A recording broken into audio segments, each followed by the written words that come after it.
ধরতে গেলে সাগর সমান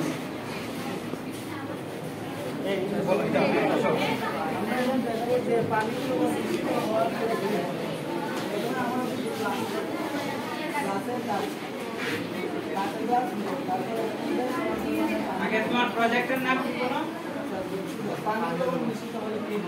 আচ্ছা আচ্ছা হোসেন তুমি কি হয় পানি আর লবণ মিশ্রিত হলে কি হয়? পানি ও লবণ মিশ্রিত হওয়ার কারণে পানির ঘনত্বটা বেড়ে যায়। যে জিনিসটা হবে এটার নাম কি? একটু ডিপলি একটু চিন্তা করো একটু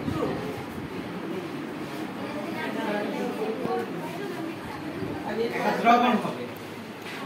একটা দ্রবণ হবে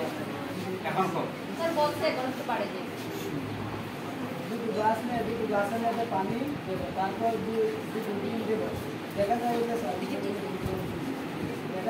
দুটো ডিম তৈরি হয়ে গেছে তারপর একটি গ্লাসের পানি ঢেলে ফেলে দেবো তারপর গ্লাসের মধ্যে আবার পানি দিয়ে কিছু মিক্স করবো ভালোভাবে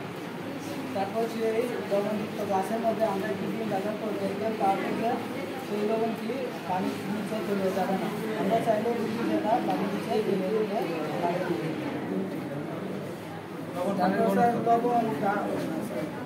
ডিমটা পানির উপরে ভেসে থাকার কারণ হলো স্যার পানির ঘনত্ব যদি বেশি হয় তাহলে সেই বস্তু কখনো পানির নিচে চলে যাবে না সেই জন্য